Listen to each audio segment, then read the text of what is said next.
coming for my spot in that music world. I'm coming to claim my title. Check us out now.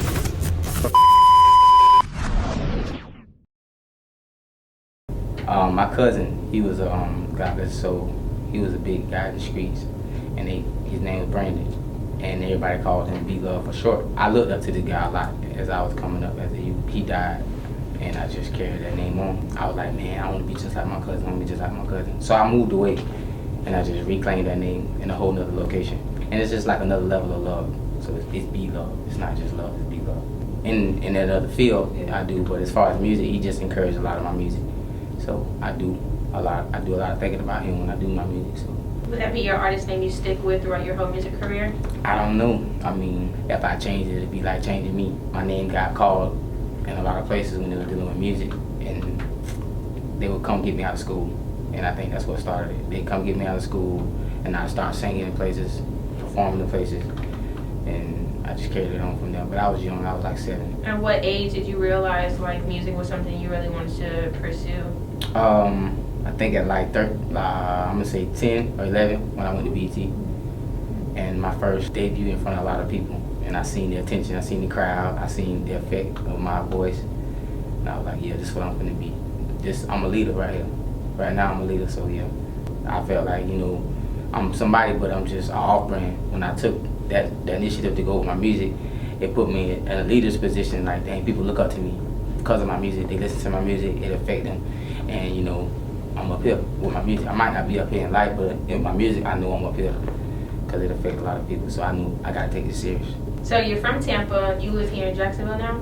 I'm currently in Jacksonville right now. Currently in Jacksonville. Yeah. How did you introduce yourself to the music scene in Tampa? I was out selling movies, man. Anybody that know me, they know me. I was on Bush Boulevard. I was selling my little DVDs. I had the best DVDs in the city, you know what I'm saying? Shout out to my bootleg DVD, man. I had the best CDs and DVDs in the city. And people would come up and I would just push a CD along. Hey man, check this out, I got $1. You know what I'm saying? Or whatever you want to give me, here go my CD. Here go my single, here go my single. And people be like, oh yeah, I'm riding, he riding. But that didn't work. So I just started using MySpace a lot. And back then, everybody was on MySpace. So MySpace really popped me off with my music. Because I had like one of the hottest ringtone songs.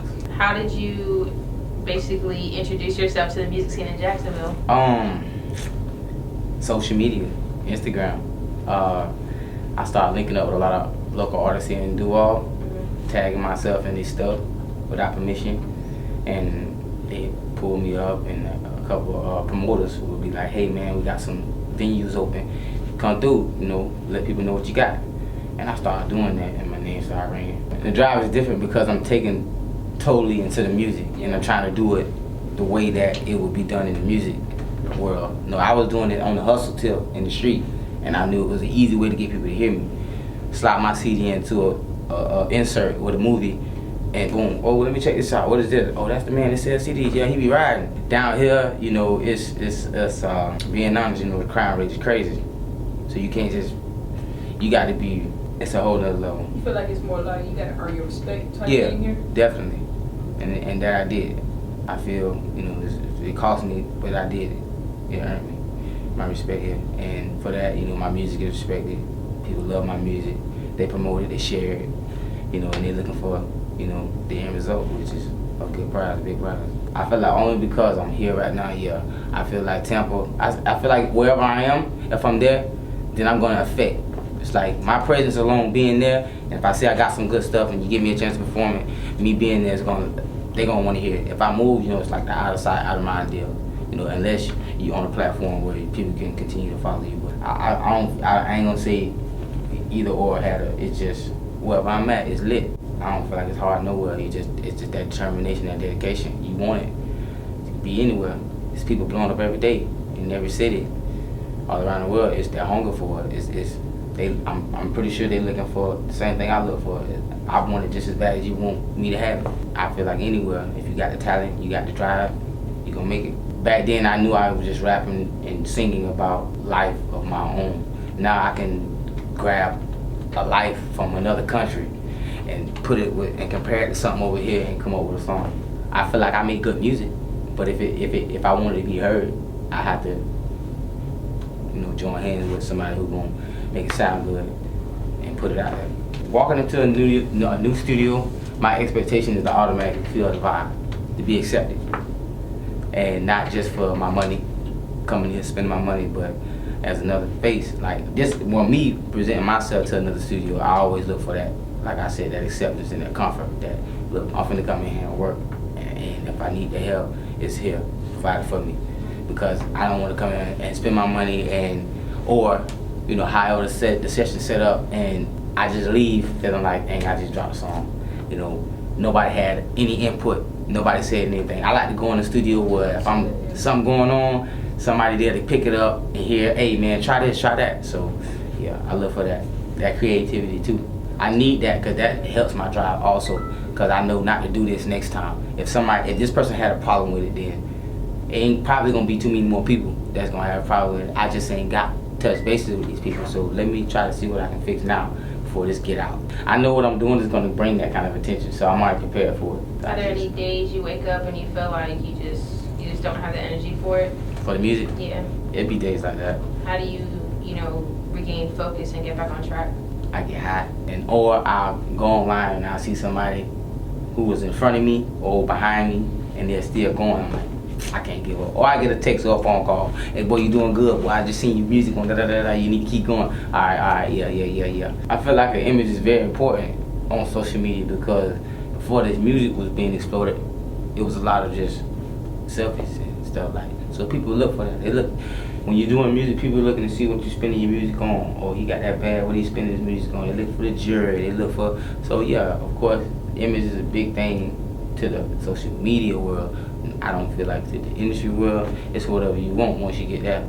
But they look for that creativity, they look for that longevity. This music something got to give, I got to get paid. All this that I'm going through, all this that I'm experiencing, something good got to come out of this. So I'm like, okay, from now on, man, from this day on, pay me. That's what it's gonna be. And I found myself saying that every time I dealt with somebody, that, no man, pay me, bro. I need mine now. I feel like I adjusted my surroundings, because when you say a product of my environment, I don't feel like I belong there. You know, I feel like I can be better. So I ain't gonna say I'm a product of my environment. I feel like I adjusted wherever I go. So you have a new mixtape called Give It To Him. Yeah. Can you tell us about that one? Oh man, give it to them. They asking me for it. They keep asking for it. I'm finna give it to them. Are you too? You got any features on it? Oh yeah, I got a few features. I got, I think, 3 or 4 features. I got one actually I'm finna get ready to drop another video to called No Pressure with another artist from here named Juju, and it's called No Pressure, and that's on the mixtape. For anyone who's looking up to you or wanting to, follow in your footsteps or pursue their dreams of becoming an artist as well, what would your best advice to them be? Don't quit, because right when you want to quit and stop, like success is like right on the other side. Like, and any moment you find yourself wanting to quit for real, like man, I'm done. That's when you know to keep going, because that's the part. That's that stage where you need your drive and your gift needs you the most. Like my gift need me just like I need it. So I know if I quit on my gift, that's it. If you were given an opportunity to sign a deal or remain an independent artist, which one would you choose and why? I'd sign a deal. Just it's like life, Coming where I come from, you got to have help in order to get where you're going. So if I know I ain't got it, I can work the next 50 years or the next 10 to 15 years until get to where I'm trying to go. But if I know somebody got it and they're really looking to help me, I'm gonna sign that deal. If not, then I'm gonna wait till I got my own label, and then I can stay independent and just promote my label. But right now, the opportunity came for me to sign a deal, and it was right. Yeah, I'm gonna take that.